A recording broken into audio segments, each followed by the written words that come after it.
Hello guys, welcome back in my YouTube channel.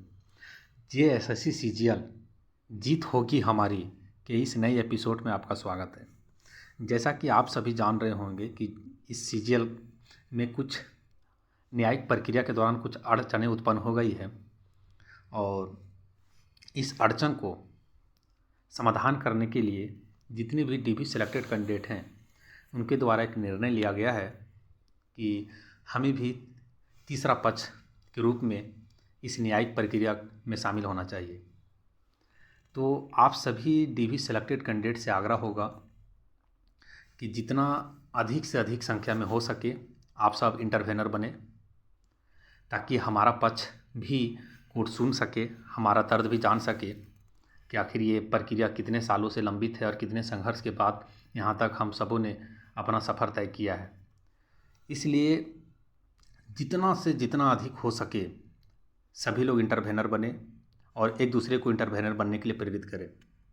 इससे intervener बनने से मेरे ऊपर या किसी के ऊपर किसी प्रकार कोई न्यायिक प्रक्रिया के दौरान कोई अड़चन नहीं आएगा। ये हमारा हक है, हमारा नौकरी बिल्कुल कन्फर्म है, 100% तय है। बस कुछ न्यायिक प्रक्रिया है, कुछ अड़चनें हैं।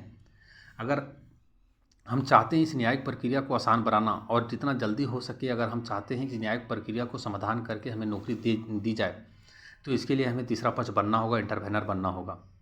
इसलिए तमाम उन सभी डीबी सेलेक्टेड कैंडिडेट से, छात्रों से, मेरे प्रिय दोस्तों, साथियों से आग्रह है कि आप इंटरवेनर बने और अपने साथियों को जिन्हें आप जानते हैं उन्हें भी इंटरवेनर बनने के लिए प्रेरित करें।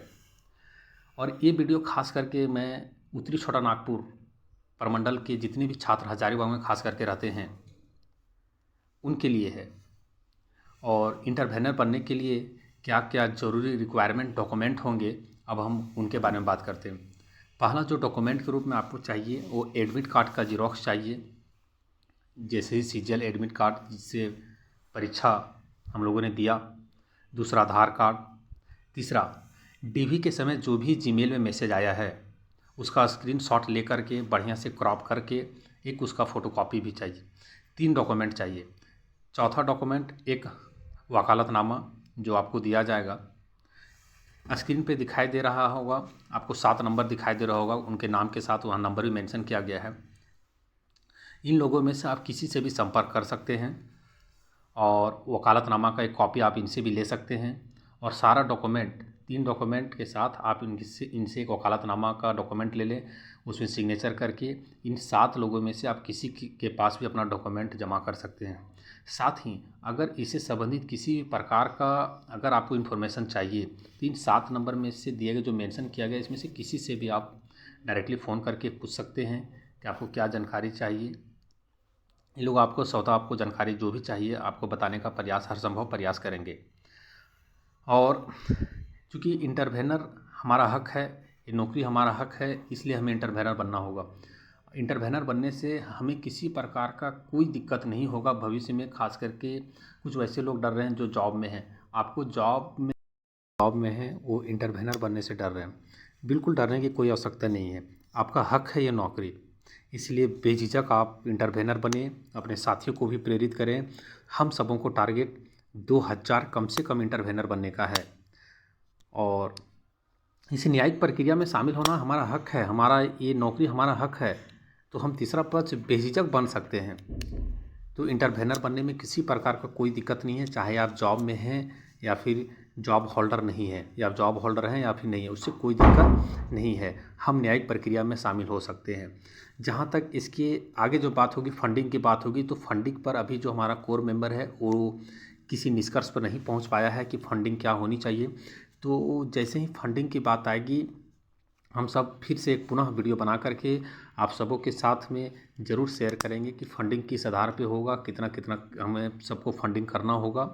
तो अभी फंडिंग का काम नहीं हो रहा है, अभी डॉक्यूमेंट को जितना मैक्सिमम हो सकता है 1-2 दिन के अंदर हम लोग को टारगेट है कम से कम 12 या 13 तारीख के अंदर 2000 लोगों का डॉक्यूमेंट कलेक्ट कर लेना है।